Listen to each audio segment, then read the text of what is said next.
Bankrupt millionaire loses 7.3B company and panics until a poor 6-year-old girl does something that leaves him in tears and changes his life. Before we share this touching account of despair and solitude, tell us where you're watching from and subscribe for more powerful stories.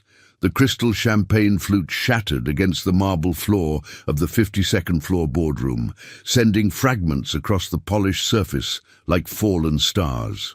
Richard Hamilton stood frozen, his trembling hand still extended from throwing what had once been a toast to his empire's success.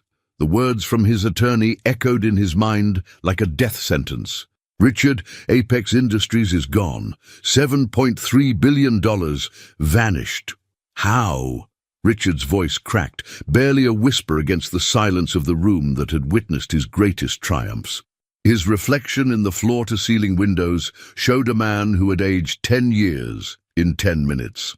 The city sprawled below him, 40 million people going about their lives, unaware that one of Manhattan's most powerful titans had just fallen from grace. Attorney Michael Chen shuffled through the papers with grim efficiency, his usually composed demeanor cracking under the weight of delivering such devastating news. The acquisition contracts you signed last month contained hidden clauses buried deep in subsections. Your business partners, Stevens, Martinez, and Crawford, they've legally transferred all assets to a subsidiary company they control. Everything is technically legal, Richard. You signed away your life's work without knowing it. Richard's legs gave out beneath him. He collapsed into his leather chair, the same chair where he'd made billion-dollar decisions that shaped entire industries, where he'd built an empire from nothing more than determination and his father's dying wish. Now it was just furniture in a room that no longer belonged to him. The irony wasn't lost on him. This chair had cost more than most people made in a year, and now it might be the last expensive thing he'd ever sit in. My father built this company 60 years ago from a single construction contract, Richard whispered, his voice breaking completely. I've spent my entire life expanding it, honoring his memory. How could I have been so blind? The weight of generational failure pressed down on him like a physical force. His father had survived the Great Depression, built something lasting from nothing, and Richard had destroyed it all in one afternoon of misplaced trust. The phone buzzed incessantly on his desk. Reporters who'd somehow already caught wind of the story. Investors demanding explanations. Employees who didn't yet know their jobs had vanished overnight, along with their retirement funds. Richard couldn't face any of them. Not yet. Maybe not ever. He had become the very thing his father had warned him about. A man so focused on growth that he'd forgotten to protect what truly mattered. Michael gathered his papers with the efficiency of someone who'd delivered bad news before. Richard, I need you to understand the full scope of this. Your penthouse apartment is mortgaged against company assets. Your cars, your boats, your vacation homes in the Hamptons and Aspen, all tied to Apex Industries. Even your personal accounts are frozen pending the asset transfer. In one afternoon, you've gone from billionaire to... He paused, unable to finish the sentence. Homeless, Richard completed for him, the word tasting bitter in his mouth. Say it, Michael. I'm homeless. As evening shadows crept across the boardroom, painting everything in shades of grey that matched Richard's mood, he realized he had nowhere to go when security came to escort him out. No family to call, his parents were dead, he'd never married. Too consumed with business to build personal relationships. No real friends outside the corporate world, and those had all turned out to be wolves in expensive suits. The security guard's gentle knock on the door came exactly at closing time. Richard stood slowly, his body feeling decades older than his 45 years, and walked toward the elevator that would carry him away from everything he'd ever known. Tomorrow was the anniversary of his father's death, and Richard couldn't help but think that the old man was probably rolling in his grave, watching his son lose everything he'd worked so hard to build. The morning rain felt different when you had nowhere warm to go. Richard pulled his once expensive Armani coat tighter as he walked through Lincoln Park, his Italian leather shoes squelching in puddles that yesterday he would have stepped around without thinking. The irony of his situation wasn't lost on him. He donated millions to homeless shelters over the years, appearing at charity galas where the wealthy patted themselves on the back for their generosity. Never imagining he'd need those very shelters himself, his stomach growled painfully, a sensation so foreign he almost didn't recognize it. When was the last time he'd felt actual hunger? At corporate lunches in Manhattan's finest restaurants, he'd barely touched his food, too busy discussing mergers and acquisitions worth more money than most countries' GDP. Now, the aroma from a nearby food cart made his mouth water desperately, but his wallet contained only a few crumpled bills, pocket change that wouldn't have bought him a decent cup of coffee in his old world. The park bench was harder than it looked and colder. Richard sat there watching the world go by, joggers in expensive athletic wear, dog walkers with breeds that cost more than cars, nannies pushing strollers that probably cost more than his current net worth. He'd never noticed how many homeless people lived in this park, had never seen them, despite walking through here hundreds of times on his way to important meetings. They'd been invisible to him, just part of the urban landscape he'd trained himself to ignore. "Excuse me, sir," a tiny voice interrupted his thoughts, cutting through the fog of self-pity that had enveloped him. Richard looked down to see a small girl, maybe 6 years old, with tangled brown hair that caught the light in ways that suggested it would be beautiful if properly cared for. Her clothes had seen better days. A faded pink sweater with a small hole near the elbow, jeans that were too big and rolled up at the cuffs, sneakers that had been white once upon a time. Despite her appearance, her eyes sparkled with intelligence far beyond her years, bright green eyes that seemed to see everything. "Are you okay? You look really sad," she said with the directness that only children possess, unfiltered by adult social conventions about not talking to strangers or avoiding uncomfortable topics. Richard tried to compose himself, straightening his shoulders in an automatic response drilled into him by decades of corporate meetings where showing weakness could cost millions. "I'm fine, sweetheart. Shouldn't you be in school?" He glanced around, looking for parents or guardians who might be wondering where this child had wandered off to. The girl tilted her head, studying him with unsettling perception that made Richard feel like he was being analyzed by someone much older and wiser than her apparent age. "Today's Saturday, mister, and you're not fine. I can tell because you keep touching your stomach like my mum used to when we didn't have food money, and your eyes are red like you've been crying." She reached into a crumpled paper bag and pulled out half a sandwich wrapped in a napkin. "Here, peanut butter and jelly. It's not fancy, but it helps when your stomach hurts from being empty."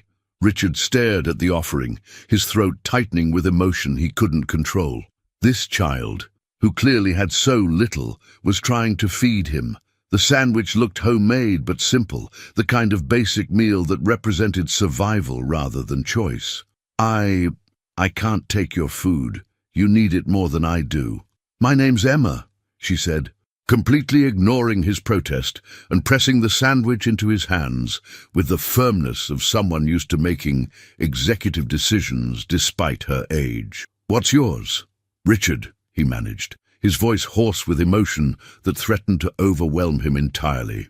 Emma nodded seriously, as if filing away this information for future reference. "Nice to meet you, Richard. My grandmother always said sharing food makes it taste better and makes the person sharing it feel better too. She was really smart about stuff like that." She paused, studying his expensive but now wrinkled clothes with the analytical eye of someone who'd learned to read situations quickly. "You weren't always poor, were you?"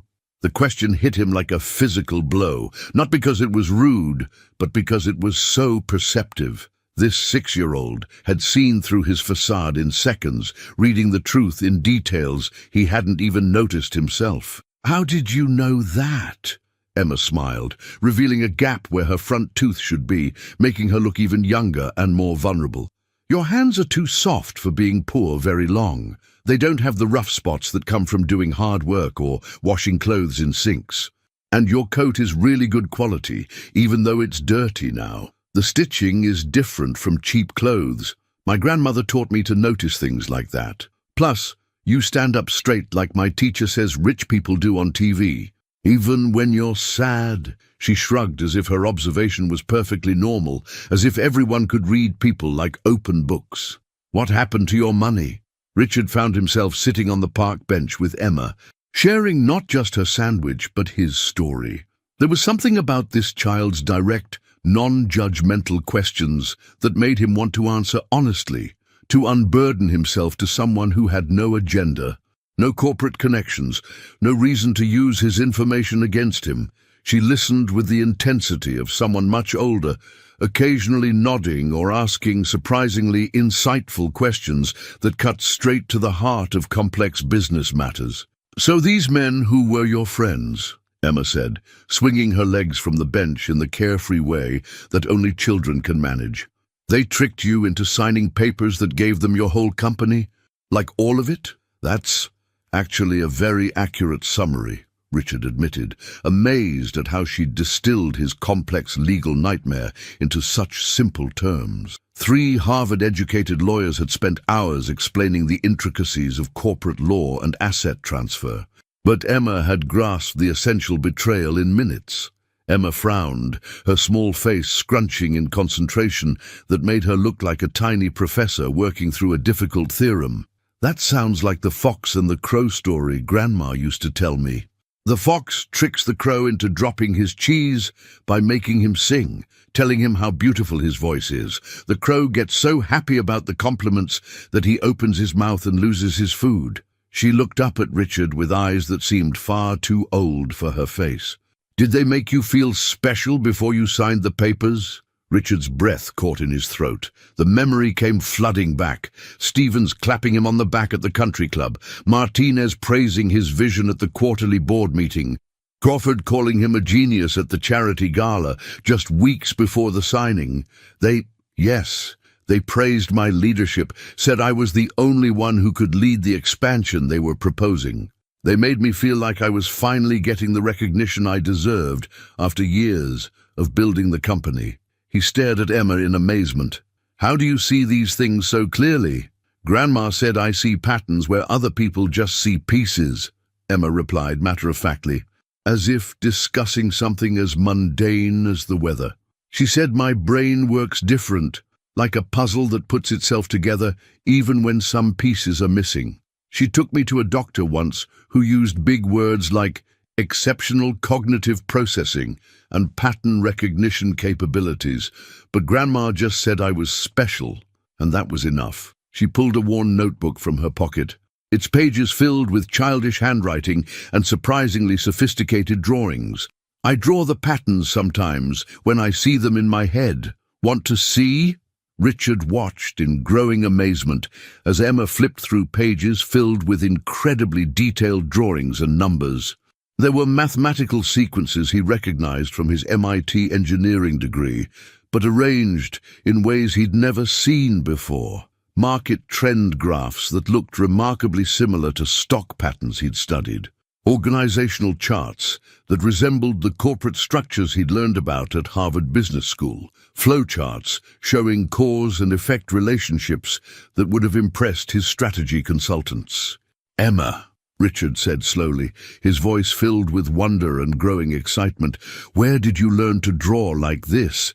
These concepts are graduate-level business and mathematics." "I just see them in my head," she said simply, as if everyone could visualize complex systems and relationships. "Like when I look at your problem, I can see the shape of it. The papers you signed, they probably had lots of big words to hide the important parts. Right? That's a pattern too. People hide important things in boring places because they know others won't look carefully there." Richard felt his heart racing as the implications of what he was seeing began to dawn on him. "Emma, what happened to your parents? Where do you live?" The question came out more urgently than he'd intended, but he had to know more about this extraordinary child. Emma's expression grew sad, shadows crossing her young face like clouds blocking the sun. "Grandma died 6 months ago. She was taking care of me because my parents died in a car accident when I was little. I don't really remember them much. Grandma said they were smart people too, that I got my brain from them. She brightened slightly, the resilience of childhood reasserting itself. But I'm okay. I'm good at figuring things out, and there are nice people like Ms. Rodriguez at the library who help me sometimes. The implications hit Richard like a thunderbolt. This brilliant child was essentially homeless, surviving on her extraordinary mind and the kindness of strangers, navigating a world that probably had no idea how to handle someone with her capabilities. At the same time, he was sitting here with problems that seemed insurmountable to him, while she was already seeing solutions he couldn't even imagine. "Emma," Richard said carefully, his mind racing with possibilities he couldn't fully articulate yet, "would you like to help me with something? It might be complicated, but I think you might see things that I'm missing. Things that could be very important." Emma's eyes lit up with excitement, her whole face transforming with the joy of someone being offered a challenge worthy of her abilities. "Really? Like a puzzle?" "A big one. Exactly like a puzzle. A very big, very important puzzle that could change both of our lives." Richard pulled out his phone, which still worked despite everything else falling apart around him. His former partners hadn't thought to cut off his cellular service yet, probably assuming he was too devastated to fight back. "I have copies of all the contracts I signed, digital files that my lawyer sent me before everything happened. Would you be willing to look at them? Can we go somewhere warm?" Emma asked practically, her child's mind cutting straight to the immediate problem. "My fingers work better when they're not cold, and these kinds of puzzles need good thinking." Richard looked around the park, suddenly realizing he had no idea where they could go. His credit cards were frozen, his office was locked and probably being cleaned out by his former partners, his apartment sealed by the bank. Every place he'd once considered his was now forbidden territory. I don't actually know where we can go." Emma stood up, brushing crumbs from her worn jeans, with the practical efficiency of someone used to making do with what was available. "I know a place. The library is warm, and they have computers that work really well. Ms. Rodriguez, who works there, is nice to me. She lets me use the internet for learning and never asks too many questions about where my parents are." She looked up at Richard with concern that seemed too mature for someone her age. "You really don't have anywhere to go, do you?" The reversal of their situation struck Richard powerfully. This homeless 6-year-old was now offering him shelter and resources, taking charge of their situation with the confidence of someone who'd learned early that survival meant being resourceful. "No," he admitted quietly, the word carrying the weight of his complete fall from grace. "I don't."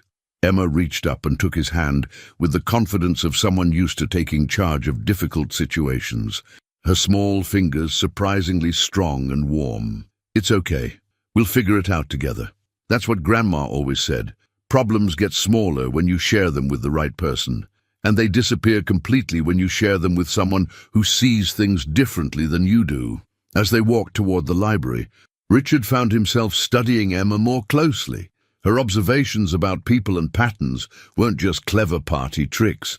They demonstrated a level of analytical thinking that most adults never developed. Even with years of expensive education, the way she'd immediately understood the core of his business problem, reduced it to its essential elements, and begun thinking about solutions was remarkable. But more than that, there was something in her approach that reminded him of his father, a practical intelligence that cut through complexity to find simple truths.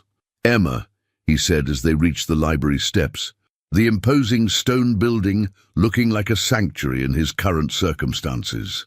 "Have you ever been tested? For your intelligence, I mean. Officially." Emma shrugged, the gesture somehow conveying both indifference and disappointment. "Grandma said schools wouldn't know what to do with me anyway. She tried to get me into some special programs, but they wanted too much paperwork and asked too many questions about insurance and permanent addresses. She taught me at home mostly, reading, writing, numbers, history." She paused, looking up at the library with obvious affection. "But I learned other stuff too, just by watching and listening, like how people's voices change when they're lying, or how numbers in business papers usually tell a different story than the words do. Richard stopped walking, staring at her with growing excitement and disbelief. What do you mean about numbers telling different stories? Well, Emma said, settling onto the library steps as if preparing to give a lecture, her young voice taking on the tone of someone explaining something obvious. When grown-ups want to hide something in business papers, they put the scary numbers in tiny print in weird places, but they have to put them somewhere because of rules, right? So if you ignore all the big words and just follow the numbers like a treasure map, you can usually see what's really happening. Richard felt his pulse quickening with the first real hope he'd felt since yesterday's disaster. Have you ever done that? Followed the numbers in business papers? Emma nodded enthusiastically, her entire demeanor brightening with the joy of sharing something she was passionate about. Sometimes I find newspapers in the trash, and they have business sections with lots of numbers and company reports. I like looking at the patterns in the stock numbers and company reports. They're like stories, but told with math instead of words. The math never lies, even when the words try to. Inside the library's warmth, Emma led Richard to a quiet corner with public computers, moving through the space with the familiarity of someone who'd spent countless hours here. The building felt like a sanctuary, high ceilings, warm lighting, the comforting smell of books and knowledge. Ms. Rodriguez, a kind-faced librarian in her 50s with graying hair and gentle eyes, waved at Emma with obvious affection.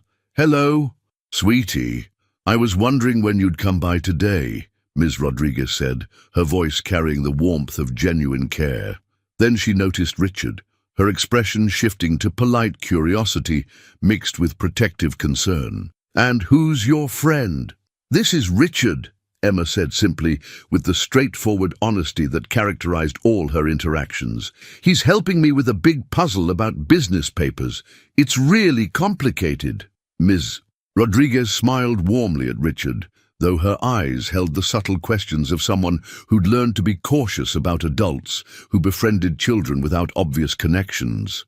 "Any friend of Emma's is welcome here. She's one of our most dedicated researchers, aren't you, honey? She reads everything, business journals, science magazines, history books. I've never seen a child with such curiosity about the world." As Emma logged into the computer with practiced ease, her small fingers flying over the keyboard with surprising speed and confidence, Richard marveled at how this child had created a support network for herself. She wasn't just surviving, she was thriving, using every resource available to continue learning and growing, despite circumstances that would have broken many adults. "Okay, Richard," Emma said, patting the chair beside her with the authority of someone taking charge of an important project. "Show me these contract papers. I want to see what tricks they use to steal your company." Richard opened his email and pulled up the files his attorney had sent him.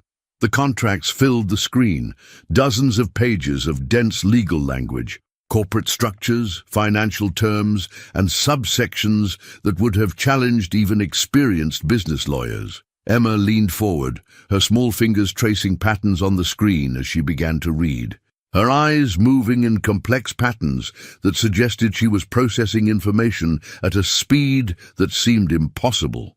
What happened next defied everything Richard thought he knew about human capability. Emma began reading at a speed that seemed impossible for anyone, let alone a 6-year-old, her eyes darting across the screen in complex patterns. She wasn't just reading words, she was processing, analyzing, cross-referencing information in real time, her mind working like a computer designed specifically for pattern recognition and analysis. "This is weird," Emma said after less than 10 minutes, her young voice carrying the certainty of someone who'd spotted something important. "These papers are lying, not just a little bit, they're lying in a really sneaky way." "What do you mean?" Richard leaned closer, his heart beginning to race with anticipation. Emma pointed to a section buried deep in the contract, her finger moving with the precision of someone who'd found exactly what she was looking for. "See these numbers here? They say the new company, Hamilton Stevens Holdings, owns 51% of your old company, Apex Industries. That makes it sound like you still have some control, right? But look at this part over here. She scrolled to a different section with the confidence of someone who'd already mapped out the entire document in her mind. This says your friend's company, Stevens, Martinez and Crawford LLC, owns 100% of Hamilton Stevens Holdings. And then this part says Hamilton Stevens Holdings owns everything you used to own. Richard squinted at the screen, following Emma's logic as she traced the complex web of corporate ownership. The legal language that had seemed straightforward when his lawyers explained it was revealing itself to be something much more sinister. I think I see what you're saying, but the lawyers said this was a standard partnership structure. It's like a shell game, Emma interrupted, her excitement growing as the pattern became clearer to her. You know, where someone hides a ball under cups and moves them around really fast so you can't tell where it went. They made it look like you were joining with them as equal partners, but really, they were taking everything and hiding it under different names so you couldn't see what was happening. Emma's fingers flew across the keyboard, opening multiple documents simultaneously with the multitasking ability of someone whose mind operated on multiple levels at once. Look, Richard, every single contract you signed has the same pattern. They made you think you were expanding your business into new areas, but each paper actually moved a piece of your company into their control. The construction division went to Hamilton Stevens Construction. The real estate holdings went to Hamilton Stevens Properties. Even your father's original patents went to Hamilton Stevens Technologies. Richard felt his chest tightening as the full scope of his betrayal became clear. These weren't just business partners who'd gotten greedy. They were professional thieves who'd planned this systematically, probably for months. They planned this for a long time, didn't they? Maybe even years, Emma said, her young face serious with the weight of what she was discovering. But here's the thing, Richard. They made a mistake, a really big one. She opened another document, her eyes scanning it with the intensity of someone who'd found a crucial piece of evidence. Look at the dates on these signatures. Emma's small finger traced across the screen, highlighting dates that Richard had never paid attention to before, details that had been buried in the avalanche of paperwork during the signing process. See this contract for the construction division transfer. You signed it on March 15th at 2:47 p.m. I can see the timestamp in the digital signature data, but look at the date stamp when it was filed with the Secretary of State's office, March 12th at 9:23 a.m. Richard leaned closer, his heart beginning to race as the implications became clear. That's 3 days before I signed it. How is that possible? Exactly. Emma's eyes sparkled with the thrill of discovery, her excitement infectious despite the serious nature of what she was uncovering. And this one for the real estate holdings, and this one for the technology patents too. They filed all these papers with the government before you signed them. That means they were so sure you'd sign. They submitted the paperwork early. But that's fraud, isn't it? You can't transfer ownership of something based on signatures that don't exist yet. Richard's mind reeled as the full scope of the deception became clear. Emma, if those dates are accurate, it means the contracts were fraudulent from the beginning.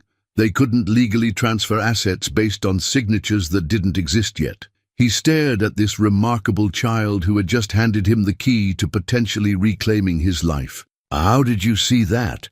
I've had 3 of the best corporate lawyers in Manhattan review these documents for weeks. Emma shrugged with the casual confidence of someone used to seeing what others missed, her matter-of-fact tone making her revelation even more powerful.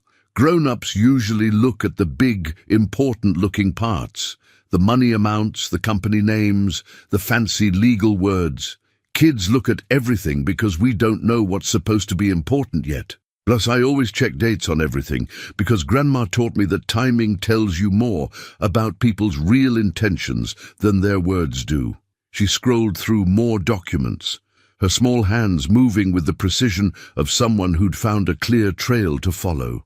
Plus, there's something else weird that they probably didn't think anyone would find. Emma opened a new document, one Richard had never seen before, buried deep in the digital files. This was attached to one of your contracts, but it was hidden in the computer code metadata.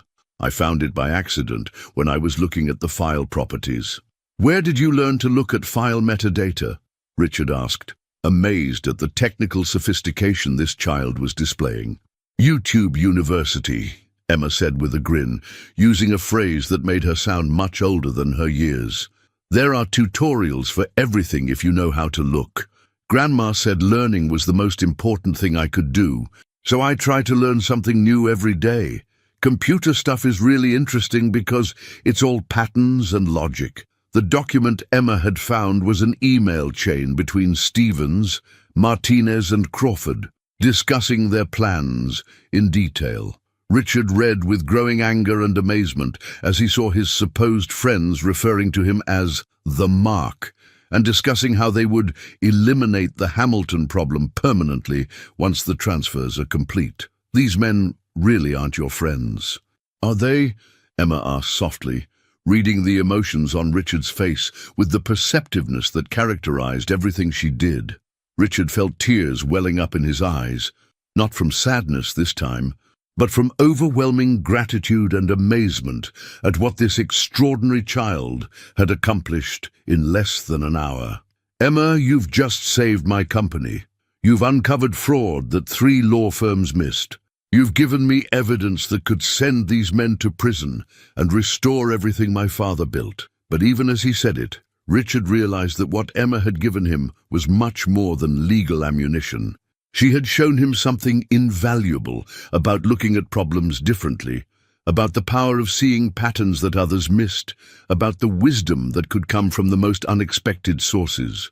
Emma smiled, her gap-toothed grin lighting up her entire face with the joy of someone who'd been given the chance to use her gifts for something important. That's what friends do, right? They help each other solve puzzles. She paused, then added with startling wisdom that seemed to come from someone much older. Besides, I think we both needed saving, Richard. You needed someone to see the truth that was hiding in plain sight, and I needed someone to believe that I could help with grown-up problems. Richard realized she was absolutely right. In trying to help each other, they had both found exactly what they needed most. But more than that, Emma had given him something he'd lost somewhere along the way in his climb to success, the ability to see clearly, to trust his instincts, and to recognize that sometimes the most powerful solutions come from the most unlikely sources. Emma, Richard said, his voice thick with emotion and determination, would you like to help me get my company back? Really help me. This is going to be complicated and probably dangerous, but with your mind and my knowledge of how business works, I think we might be able to do something amazing. Emma's eyes widened with excitement, and something that might have been the first real hope she'd felt since her grandmother died. You mean it? You really want my help with something this important? I've never been more serious about anything in my life, Richard replied, and he meant every word. The next morning, Richard and Emma sat in a small diner near the library, sharing a breakfast that cost less than Richard used to spend on coffee, but the modest meal felt like a feast because it came with hope, something Richard hadn't tasted in days. Emma had spent the night at a youth shelter, while Richard had found refuge in a 24-hour laundromat, but they'd agreed to meet early to plan their counterattack. We need a lawyer, Richard said, stirring his coffee absently. Someone who specializes in corporate fraud. Someone with the resources to take on Stevens, Martinez and Crawford. But every good attorney in the city either works for them or owes them favors. Emma looked up from her pancakes, syrup on her chin and determination in her eyes. What about someone who doesn't owe them anything? Someone they wouldn't think to buy off? Like who? Most lawyers capable of handling a case this big are already connected to the corporate world somehow. Emma pulled out her worn notebook, flipping to a page covered with her distinctive drawings and notes. I've been thinking about patterns again. Your friends stole your company by hiding things in plain sight, right? So maybe we need to fight them the same way, by finding help in places they wouldn't think to look. Richard leaned forward. Intrigued. What do you mean? Well, Emma said, her young voice taking on the analytical tone that had become familiar. When I was researching corporate fraud cases on the library computers yesterday, I found this story about a lawyer named Sarah Chen. She's only been practicing for 5 years, but she's won 3 major cases against big corporations. The article said she grew up poor and became a lawyer specifically to help people who get cheated by rich companies. Richard felt a spark of interest. Chen, any relation to my attorney Michael Chen? Emma's eyes widened. That would be a really interesting coincidence, wouldn't it? Maybe she knows how the system works from the inside. She flipped to another page in her notebook. According to the internet, she works for a small firm that takes cases other lawyers won't touch. And here's the best part. She's never lost a case involving fraudulent contracts. Emma, that's brilliant. Even if my former partners know about her, they'd never consider her a real threat because she doesn't have the resources of a major firm. Richard felt his pulse quickening with the first real strategic thinking he'd done since losing everything. But how do we afford her? I have maybe $50 left. Emma smiled with the confidence of someone who'd already worked out this problem. That's the beauty of it. According to her firm's website, they work on contingency for fraud cases. That means they only get paid if we win. And with the evidence I found in those contracts, we've got a really strong case. Richard stared at this remarkable child, amazed once again by her ability to see solutions where he saw only obstacles. You researched all of this last night? I couldn't sleep, Emma admitted. My brain gets too excited when it's working on a big puzzle. So I went back to the library after the shelter lights out and used the computers. Ms. Rodriguez gave me special permission because she knows I'm careful. The idea of this 6-year-old spending her night researching legal strategies while he wallowed in self-pity made Richard feel both humbled and inspired. Emma, you're absolutely right. Sarah Chen could be exactly what we need, but there's something else we have to consider. Once we start this fight, Stevens and his partners are going to realize what we've found. They might come after us. Emma's expression grew serious, but not frightened. Grandma always said that standing up to bullies is scary, but letting them win is worse. Besides, she added with a slight grin, they probably think you're too broken to fight back, and they definitely don't know about me. That gives us an advantage. Richard found himself smiling for the first time since his world collapsed. This child's courage and strategic thinking were remarkable, but more than that, she was giving him something he'd lost, the belief that fighting back was possible. All right, Richard said, pulling out his phone. Let's call Sarah Chen and see if she's willing to take on 3 of Manhattan's most powerful corporate attorneys. Emma clapped her hands together with excitement. This is going to be so interesting. I've never seen a real legal battle before. As Richard dialed the number, he realized that Emma was about to see much more than a legal battle. She was about to help orchestrate one of the most important corporate fraud cases in recent history. And somehow, that seemed perfectly natural for a 6-year-old genius who saw patterns where others saw only chaos. The phone rang twice before a crisp, professional voice answered. Chen and Associates? This is Sarah Chen speaking. Ms. Chen, Richard began, his voice steadying with newfound determination. My name is Richard Hamilton, and I believe I have evidence of corporate fraud that you might find very interesting. There was a pause. You then, Richard Hamilton of Apex Industries? I heard about what happened. I'm listening. Sarah Chen's office occupied the 3rd floor of a converted brownstone in Brooklyn, a far cry from the gleaming Manhattan towers where Richard had conducted business for decades. But the moment he and Emma walked in, Richard knew they'd found the right person. The walls were covered with framed articles about her victories against corporate giants, and her desk was organized with the precision of someone who left nothing to chance. Sarah herself was younger than Richard had expected, probably in her early 30s, with sharp, intelligent eyes behind wire-rimmed glasses and the confident demeanor of someone who'd learned to punch above her weight class. She greeted them with professional warmth, though Richard caught her surprised glance at Emma. "Mr. Hamilton, I have to admit, I'm curious about what you've discovered. When I heard about Apex Industries' situation, the whole thing seemed unusually clean for such a large transfer of assets." She gestured for them to sit in chairs across from her desk. "And this must be your daughter?" "Actually," Emma said before Richard could answer, "I'm his partner. I'm the one who found the evidence." Sarah's eyebrows rose, but she didn't miss a beat. "I see.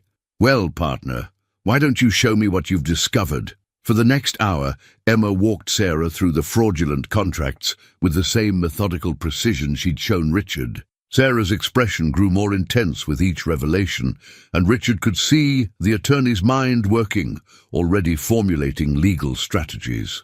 "This is extraordinary," Sarah said finally, leaning back in her chair. "The predated filings alone constitute multiple felonies. Add in the hidden email communications about eliminating the Hamilton problem, and we're looking at conspiracy charges as well." She looked directly at Emma. "How old are you, honey?" "6, Emma replied simply.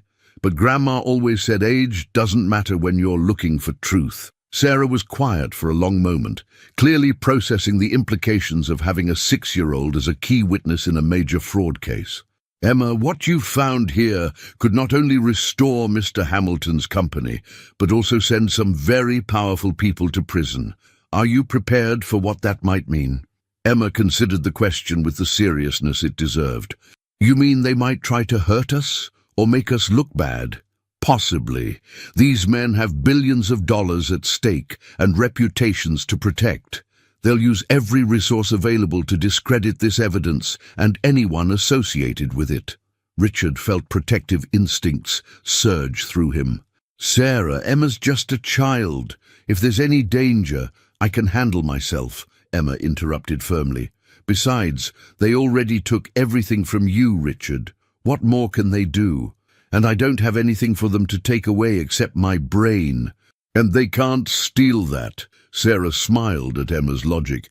"You're right, but there are other ways to attack someone's credibility.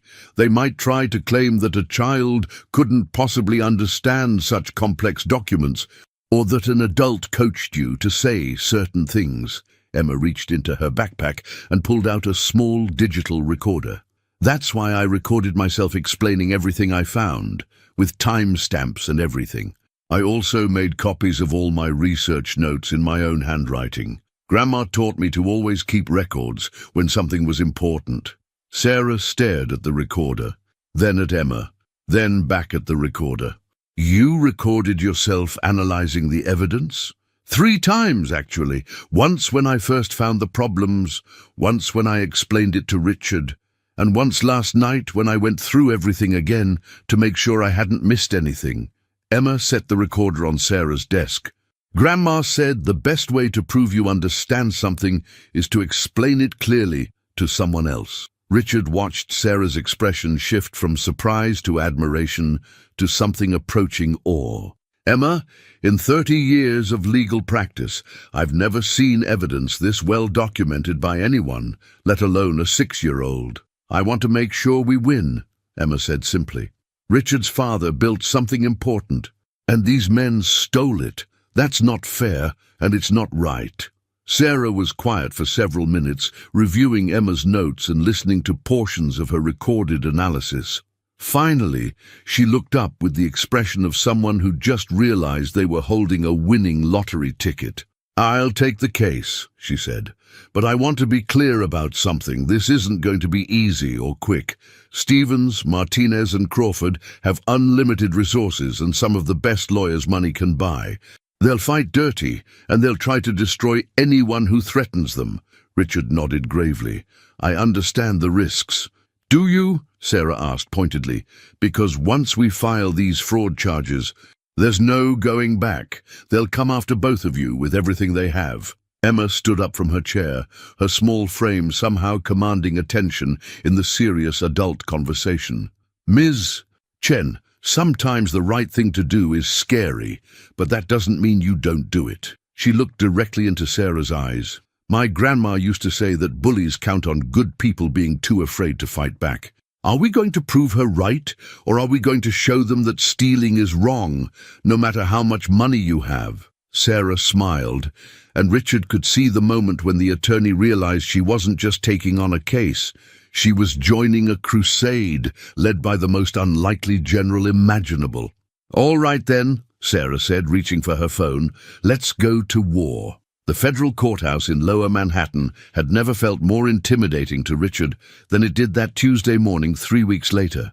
Sarah had worked with unprecedented speed to file their fraud charges, but now came the hard part, proving their case in front of a judge who would determine whether Stevens, Martinez, and Crawford would face criminal charges and whether Richard could reclaim his company. Emma sat between Richard and Sarah at the plaintiff's table, wearing a simple blue dress that Sarah had bought for her and looking remarkably composed for a 6-year-old about to testify in federal court. Across the aisle, Stevens, Martinez, and Crawford sat with their army of attorneys, 12 lawyers in total, representing the best legal talent money could buy. "All rise for the Honorable Judge Patricia Williams," the bailiff announced. Judge Williams was a stern-looking woman in her 60s with silver hair and the no-nonsense demeanor of someone who'd presided over complex cases for decades. As she settled into her chair, her eyes briefly met Emma's, and Richard caught a flicker of curiosity in the judge's expression. "This is highly irregular," said James Morrison, the lead attorney for the defendants, rising to address the court.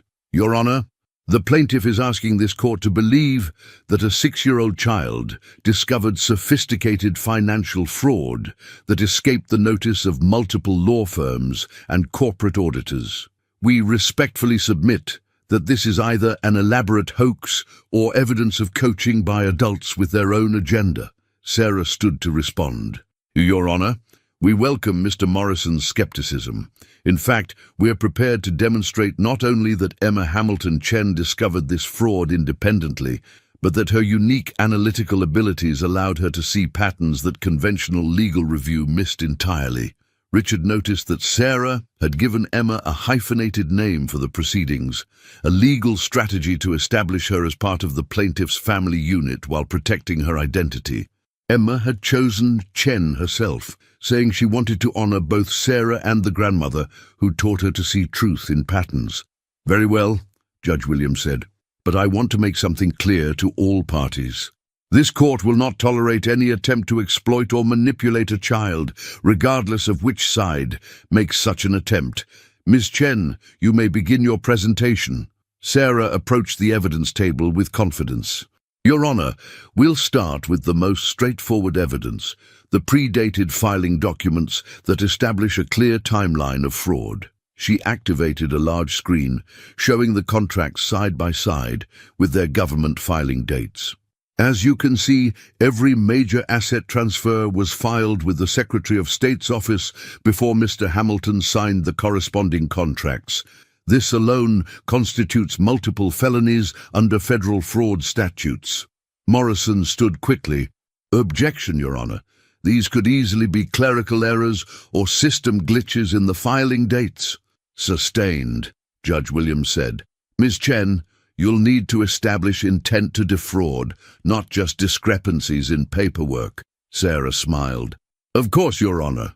Emma, would you please explain to the court how you discovered the pattern of deception in these contracts?" Emma stood up, her small voice carrying clearly through the courtroom's sound system. "Your Honor, when I looked at these papers, I noticed that the grown-ups were playing a shell game with Mr. Richards' company." Judge Williams leaned forward slightly, her stern expression softening with interest. "Can you explain what you mean by a shell game, Emma?" "It's when someone moves things around really fast, so you can't tell where they went," Emma said, moving to stand near the evidence screen with remarkable poise. Mr. Richard thought he was becoming partners with these men, but really they were moving all the pieces of his company into boxes they controlled. Emma pointed to the organizational charts she'd created. "See, they made it look like Hamilton Stevens Holdings was owned by everybody together, but really, Stevens Martinez Crawford LLC owned 100% of Hamilton Stevens Holdings, which owned 100% of everything that used to belong to Mr. Richard. The courtroom was completely silent as Emma continued her explanation, her child's voice cutting through complex corporate structures with startling clarity. Even Morrison's team was leaning forward, clearly impressed despite themselves. But the really important part, Emma continued, is that they were so sure Mr. Richard would sign their papers that they filed them with the government before he actually signed them. That's not just a mistake, that's cheating on purpose. Judge Williams was taking notes, her expression growing more serious with each of Emma's observations. Emma, how can you be certain this wasn't just administrative error? Emma smiled, reaching into her folder for the hidden email evidence. Because they wrote emails to each other about how they were going to eliminate the Hamilton problem permanently. People don't write emails like that about clerical errors. The impact on the courtroom was immediate. Morrison was on his feet instantly. Objection! Those emails are taken completely out of context and overruled, Judge Williams said firmly. The witness may continue.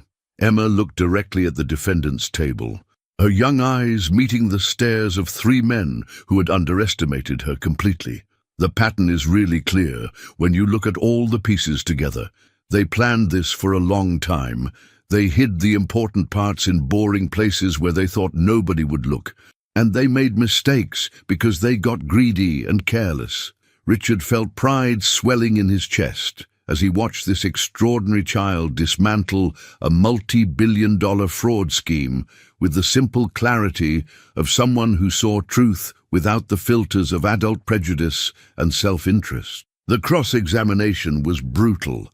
Morrison approached Emma with the predatory confidence of someone who'd spent decades destroying witnesses, but he'd clearly never faced an opponent quite like her.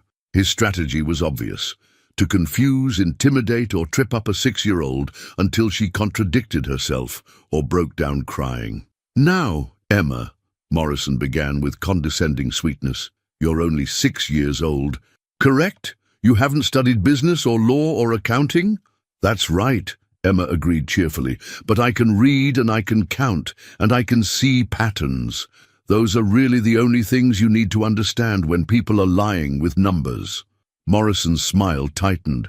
"But surely you had help understanding these complex documents, adults who explained what they meant." "Nope," Emma said simply. "I figured it out myself, just like I figure out puzzles and math problems. Actually, it was easier than some of the logic puzzles I do for fun." "Come now, Emma. These are sophisticated corporate structures that challenge even experienced attorneys. You expect this court to believe that a child—" "Mr.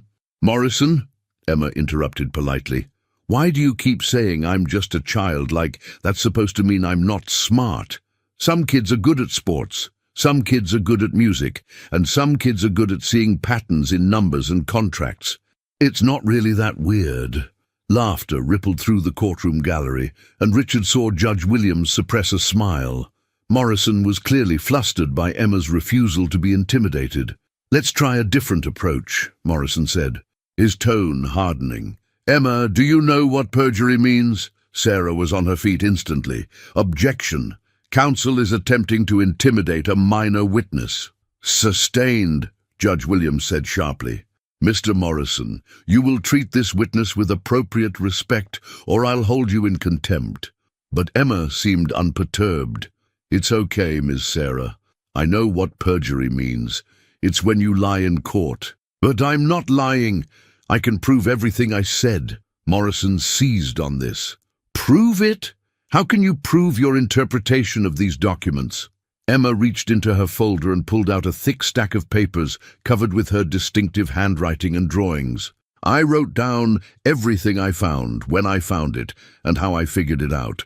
Plus, I made charts showing all the connections between the companies. And I recorded myself explaining it 3 different times, so there's no question about what I understood and when I understood it." She handed the papers to the bailiff, who brought them to Judge Williams. As the judge reviewed Emma's documentation, her eyebrows rose higher and higher. "Mr. Morrison," Judge Williams said after several minutes, Have you reviewed the witness's analytical documentation? Morrison looked uncomfortable. Your Honor, we've seen some handwritten notes, but these aren't just notes, Judge Williams interrupted, holding up Emma's charts. This is a comprehensive forensic analysis of corporate fraud, complete with timeline, evidence chain, and detailed explanations of methodology. I've seen less thorough work from professional consultants. Emma beamed at the compliment. Thank you, Your Honor. My grandma always said, if something was worth doing, it was worth doing really well. Morrison made one last desperate attempt. Your Honor, even if we accept that this child has unusual abilities, the fact remains that she has no legal standing to make accusations of fraud against... Actually, Emma said, raising her hand like she was in school, I'm not making accusations. I'm just showing what the numbers and dates and emails say. The fraud accusations come from Ms. Sarah and Mr. Richard. I just found the evidence that proves they're right. The distinction was brilliant, and Richard realized that Emma understood the legal implications of her role better than most adults would have. She wasn't claiming to be a legal expert. She was simply presenting facts and letting the adults draw the appropriate legal conclusions. Morrison sat down heavily, clearly realizing that his cross-examination had only made Emma more credible, not less. Judge Williams looked from Emma to the evidence to the defendant's table, where Stevens, Martinez, and Crawford were looking increasingly pale. Ms. Chen, the judge said, I think we've heard enough testimony for today. I'd like to review all the evidence in my chambers before we proceed further. She looked directly at the defendants. Gentlemen, I strongly suggest you use this recess to consider whether you wish to continue contesting these charges. As the court recessed, Richard watched Stevens approach his attorneys with the desperate urgency of someone whose carefully constructed world was crumbling. Emma, meanwhile, was calmly organizing her papers with the satisfaction of someone who just completed a challenging but enjoyable puzzle. How are you feeling? Richard asked her quietly. Emma looked up with a smile that seemed far too mature for her age. I feel good. We told the truth. And the truth makes sense. That's all you can really do, right? Richard realized that somewhere in the midst of this legal battle, Emma had taught him something fundamental about courage. It wasn't the absence of fear, but the willingness to do what was right, regardless of the consequences. The settlement negotiations took place in Judge Williams' chambers, with Emma sitting quietly beside Sarah while Richard tried to process what was happening. Stevens, Martinez, and Crawford had requested an emergency meeting after reviewing Emma's evidence more thoroughly, and their demeanor had shifted from arrogant confidence to barely concealed panic. Your Honor, Morrison began, his earlier bluster replaced by careful diplomacy, my clients are prepared to discuss a resolution that might benefit all parties involved. Judge Williams looked skeptical. Mr. Morrison, your clients are facing federal fraud charges that could result in decades in prison. What exactly are you proposing? Stevens leaned forward, his face haggard from 3 sleepless nights since Emma's testimony. We're prepared to return full ownership of Apex Industries to Mr. Hamilton, along with compensatory damages for the disruption to business operations. Richard felt his heart racing, but Sarah placed a steadying hand on his arm. What kind of compensatory damages are we discussing? She asked coolly. $200 million, Martinez said quietly, plus legal fees and a formal public apology. Emma tugged on Sarah's sleeve. Can I say something? Judge Williams nodded. Of course, Emma. Emma stood up, her small figure commanding attention in the room full of powerful adults. That's not enough, she said simply. Stevens looked incredulous. I'm sorry, what? 200 million isn't enough, Emma repeated, with the confidence of someone who'd done her homework. You stole a company worth $7.3 billion. You used it to make money for 3 weeks while Mr. Richard was homeless and hungry. You also hurt all the people who work for the company because they didn't know if they still had jobs. She pulled out her notebook. By now, everyone in the room recognized the significance of Emma's data and flipped to a specific page. According to the financial reports I found online, Apex Industries generated $47 million in revenue just in the 3 weeks you controlled it. Plus, you probably planned to break up the company and sell the pieces, which would have destroyed what Mr. Richard's father built. Crawford shifted uncomfortably. Those are very sophisticated calculations for someone your age. Emma shrugged. Math is math, but here's what I think is fair. You give back the company completely. You pay $500 million for the pain and suffering you caused, and you each have to spend some time in jail to learn that stealing is wrong. The room fell silent. Morrison looked like he'd been struck by lightning. Your Honor, surely you can't expect my clients to negotiate with a 6-year-old.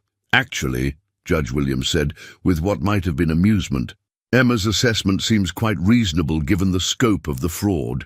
She's also raised an important point about criminal consequences that can't be negotiated away. Sarah leaned forward. Your Honor, we'd be willing to recommend reduced sentences in exchange for full restitution, community service, and permanent bans from corporate leadership positions. Emma raised her hand again. Also, they have to promise never to hurt other people's businesses again. And they should have to teach classes about why stealing is wrong. Stevens looked desperately at his attorneys.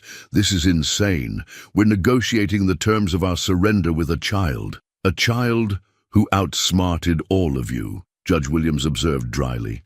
A child who discovered evidence that you believed was well hidden, who documented her findings more thoroughly than most professional investigators, and who's now proposing a resolution that's both legally sound and ethically appropriate. Richard found his voice for the first time in the meeting. Emma's right about everything, but I want to add one more condition. He looked directly at Stevens, Martinez, and Crawford.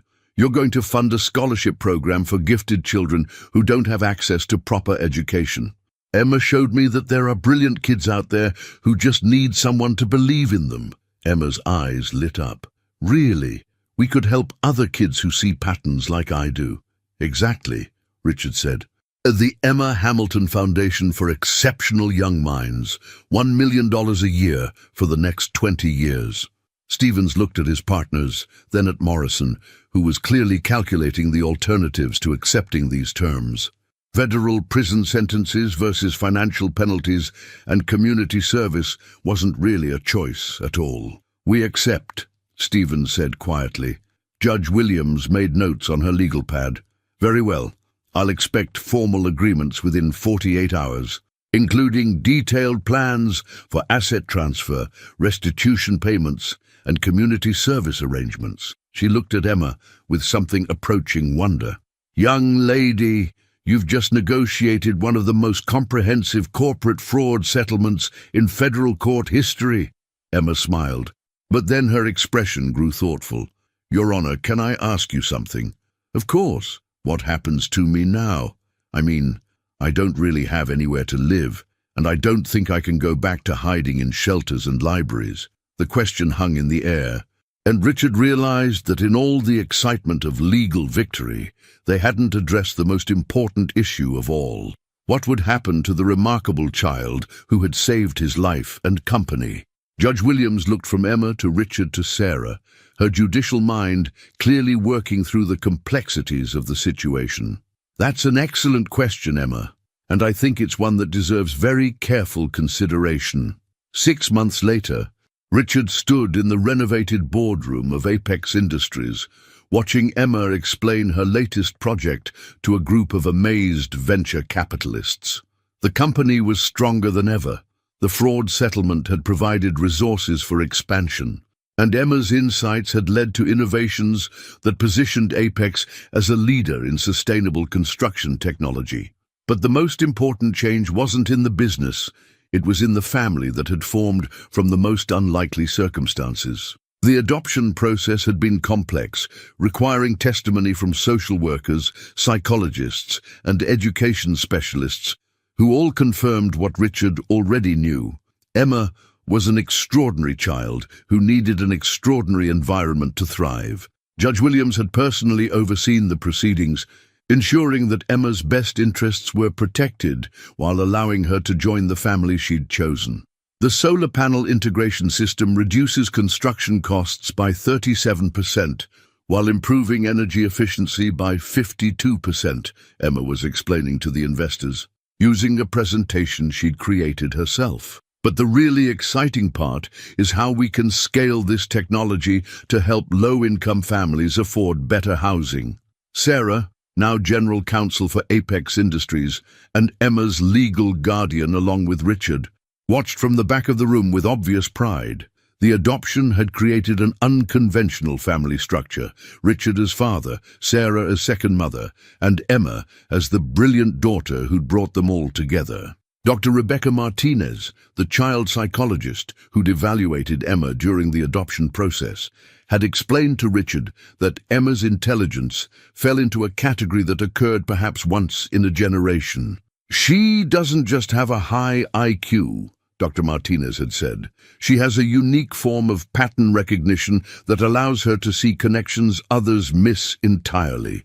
Combined with emotional intelligence far beyond her years, she has the potential to change the world. The Emma Hamilton Foundation had already awarded scholarships to 43 gifted children from disadvantaged backgrounds, and Emma insisted on personally interviewing each candidate.